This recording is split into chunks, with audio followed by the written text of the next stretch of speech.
En esta charla vamos a charlar sobre razonamiento, los métodos de concentración, de concepción de ideas, de hipótesis y cómo las juzgamos. En su obra La física, aventura del pensamiento, el renombrado físico Albert Einstein, autor de la teoría de la relatividad, teoría que permitió el desarrollo de la primera bomba atómica, describe el proceso de investigación de esta forma.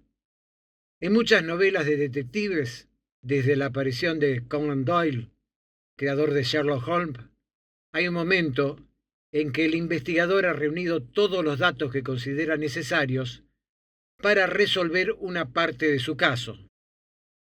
A menudo estos datos parecen incoherentes o inconexos entre sí. Sin embargo, el detective se da cuenta de que no necesita más información en ese momento. Entonces se relaja, toca su violín o disfruta de su pipa y de repente exclama: ¡Eureka! Ya está. Porque de pronto ve claramente la conexión entre los datos que antes parecían desconectados y además identifica detalles que antes desconocía, pero que debían haberse producido tal como él había previsto. Tan seguro está de su teoría que puede salir a buscar los datos que faltan, los cuales se ajustarán exactamente a su deducción. Este es el método de Sherlock Holmes y es el que seguiremos a lo largo de este curso. Para obtener el mejor resultado en nuestras tareas de detective, es fundamental aprender a razonar con esta metodología. La clave está en concentrar nuestra atención, eliminando cualquier distracción: teléfonos, ruidos, visitas inesperadas, música, amigos, visitas de amigos, etc., para que la mente funcione de manera óptima. Debemos enfocar entonces todos nuestros sentidos de forma intensa y continua.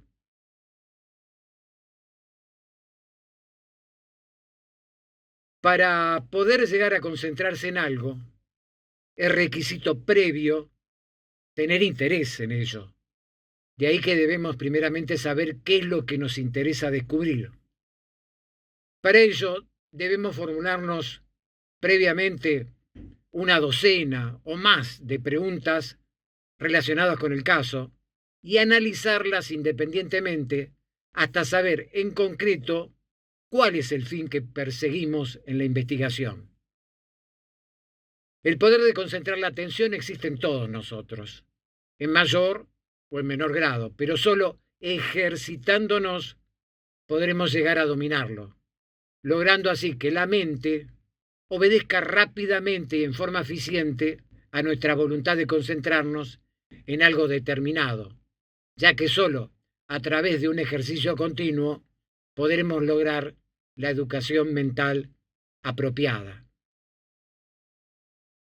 Posiblemente la mejor definición del genio es el poder de concentración de un individuo sobre un asunto dado hasta agotar todas sus posibilidades.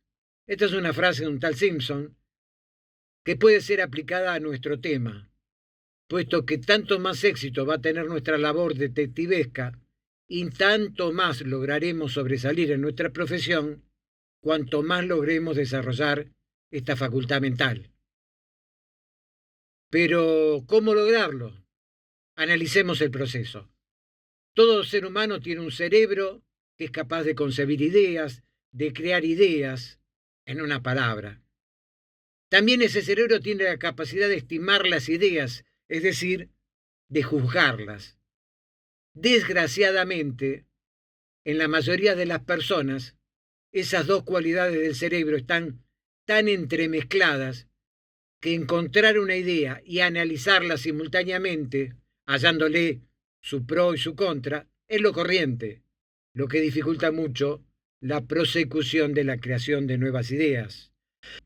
El cerebro del detective debe estar educado de manera tal que estas dos cualidades enunciadas, crear y juzgar, funcionen separadamente. Es decir, planteado un caso, planteado un enigma por resolver, el cerebro tiene que ponerse a trabajar primeramente en la creación de ideas, empleando toda su energía en la concepción sucesiva de más y más ideas sobre el caso, ya que cuanto más ideas acumulemos, mayores probabilidades tendremos luego, al irlas juzgando separadamente, de que algunas realmente no sean útiles. Puesto nuestro cerebro en la tarea de captar ideas o hipótesis, debemos ir acumulándolas, unas y otras sucesivamente, sin descartar ninguna, por descabellada que nos parezca. Algo similar a una tormenta de ideas. Pulirlas y modificarlas luego será tarea mucho más fácil que concebirlas. ¿Cómo hacemos para juzgar ideas? Hablamos hasta recién de concebir ideas. Vamos ahora a cómo se juzgan las ideas. Cuando producimos el mayor número de ideas, tenemos después que estudiarlas, descartando las imposibles y aceptando las que sí son viables. Con posterioridad a cada una de estas ideas viables, debemos analizarlas por separado también, hallándoles el mayor número posible de alternativas. Por ejemplo, ¿qué otra solución hay? ¿Qué se opone a que esté en lo cierto? ¿Qué indicios la hacen imposible? ¿Cómo resultaría la idea si fuese todo lo contrario? ¿Qué motivos existieron para que las cosas fueran así? Etcétera, etcétera, etcétera. Al estudiar las ideas, tenemos que tener especial cuidado en descartar categóricamente todos los preconceptos, prejuicios de sexo, de nacionalidad, de religión, de razas, etcétera. Como asimismo tenemos que descartar las experiencias negativas que hemos tenido en casos similares.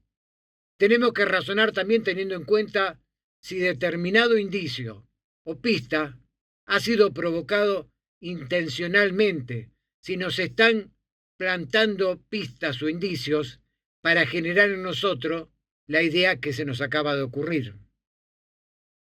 Acostumbrémonos a razonar poniéndonos en lugar del delincuente y también a ponernos en el lugar de la víctima.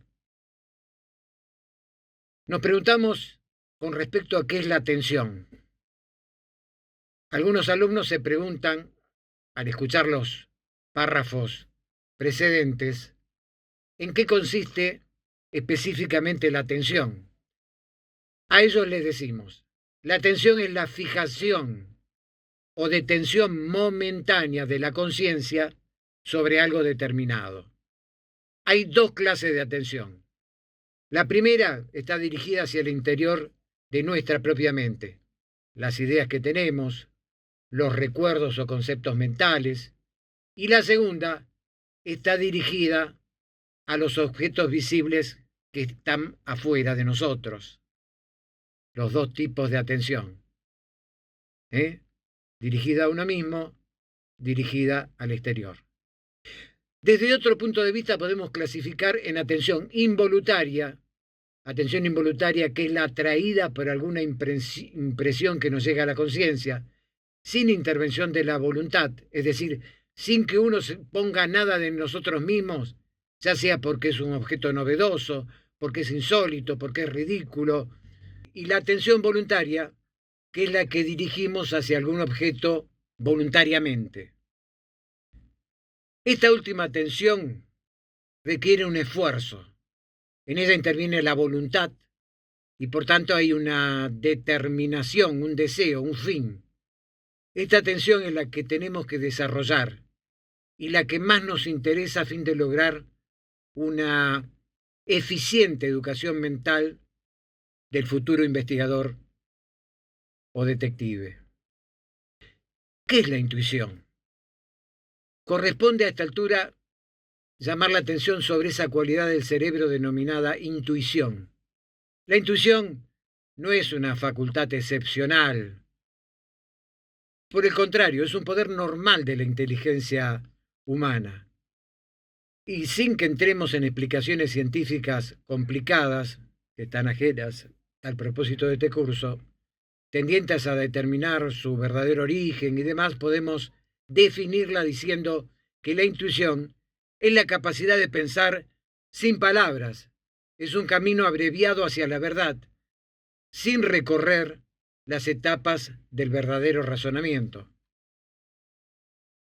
Sucede que los 5 sentidos ya han tenido experiencias propias que los hacen reaccionar solos, a manera de verdaderas evidencias, sin que intervenga el cerebro consciente. Precisamente por no intervenir el intelecto consciente, muchos consideran erróneamente a la misma como casos de telepatía, clarividencia o percepción extrasensorial. El cerebro consciente trata de explicarse razonando el porqué de ciertos actos o de ciertos hechos. Sin embargo, el organismo subconsciente, valiéndose de indicios casi imperceptibles, puede frecuentemente hallar la solución que no alcanza a dar el cerebro. Un ejemplo típico del intuitivo lo tenemos en el jugador habitual de naipes. Si se le pregunta por qué hizo determinado juego, y él no sabría explicar verbalmente el motivo de sus actos, pero indudablemente existieron indicios que lo impulsaron a tal conducta. Esos indicios pudieron ser la distinta modulación de la voz de un jugador, la expresión de su rostro, la manera de encender un cigarrillo, una mirada, una pose, una actitud de las manos, etcétera, etcétera. Todo ello lo vio y percibió sin razonar e intuitivamente hizo su juego. La expresión corriente, al contemplar a ciertas personas y que nos hace decir, parece un albañil esa persona, es el resultado de la intuición pura, no producto de un razonamiento consciente. Pues, a priori, y antes de que comience el proceso de cerebración, que nos llevará a una conclusión sobre la ocupación o los hábitos de vida de una determinada persona, ya tenemos un concepto intuitivo sobre esa persona, formado por los sentidos, el cual surge de indicios dados inconscientemente por los gestos, la postura, las manos, la expresión facial, el modo de expresarse, etcétera, etcétera. El proceso investigatorio podemos dividirlo en 4 etapas fundamentales. Uno sería el de buscar la información, indicios, rastros, huellas. El segundo sería obtener la información de indicios, rastros, huellas. El tercero, analizar esa información, analizar los indicios, los rastros, las huellas.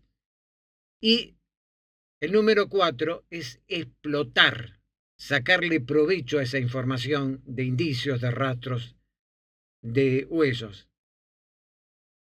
Como escuchó el alumno, en las 4 etapas enumeradas hemos repetido siempre indicios, rastros, huellas. Todo eso tiene su especial razón de ser y muy en particular el punto indicios, por cuanto está bajo designación genérica y abarca el amplio y dilatado campo de las presunciones. ¿Qué son en esencia los indicios o las presunciones? Son las circunstancias y los antecedentes que, teniendo relación con el delito o con el hecho a investigar, pueden razonablemente fundar una opinión sobre la existencia de hechos determinados. Para que haya plena prueba, es decir, para que tengan verdadera fuerza probatoria, las presunciones o indicios deben reunir las condiciones siguientes. Primero, que el cuerpo del delito, todo lo que hace a la escena del crimen, las armas que se usaron, lo que pasó antes y después, lo que estuvo en medio de la escena del crimen, todo el cuerpo del delito conste por medio de pruebas directas e inmediatas. Segundo, que los indicios o presunciones sean varios, reuniendo cuando menos el carácter de anteriores al hechos o concomitantes con el mismo. Tercero, que se relacionen con el hecho primordial que debe servir de punto de partida para la conclusión que se busca. Cuarto, que no sean equívocos, es decir, que todos reunidos nos puedan no puedan conducir a conclusiones diferentes, diversas. No, tienen que concurrir a un solo punto, no que sean equívocos. Quinto, que sean directos, de modo que conduzcan lógica y naturalmente al hecho de que se trata. Sexto, que sean concordantes los unos con los otros, de manera que tengan una íntima conexión entre sí y su relación sin esfuerzo, no forcemos nada, desde el punto de partida hasta el fin buscado. Y séptimo, que se funden en hechos reales y probados y nunca en otras presunciones o en otros indicios. A ver, al encarar todo proceso de investigación, es importante tener presente lo siguiente. Uno, la parte subconsciente del cerebro que no cesa nunca de trabajar. Segundo, teniendo en cuenta lo anterior, debemos hacer acopio de todos y cuantos más datos disponibles tengamos. Y después tenemos que trabajar con ellos porfiadamente, intensamente, razonando todas las posibilidades, sin inquietarnos al no hallar la solución del caso buscado. Tercero, debemos hacer descansar la mente, ya sea reposando o cualquier entretenimiento simple, música, radio, lecturas banales, juegos virtuales por internet, que es el momento donde el inconsciente es muy probable que halle la solución buscada. No estamos perdiendo el tiempo, estamos dejando liberado al inconsciente para que dé fruto de esa parte de la mente. Otra forma puede ser conversar con amigos sobre temas del momento o caminar al azar algunas cuadras, distrayendo nuestra mente en temas simples. Quinto, volvemos a razonar sobre el problema, tratamos de aportar nuevos elementos de juicio y el éxito, créanme, va a estar cada vez más cerca. Para desarrollar la intuición se requiere vivacidad, sensibilidad y disciplina de la mente.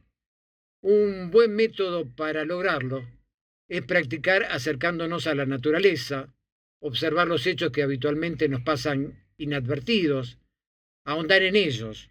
Por ejemplo, miramos un árbol, pensamos en él desde que fue semilla hasta que va a ser un mueble, pasando por todas sus etapas, inviernos, veranos, primaveras, otoños.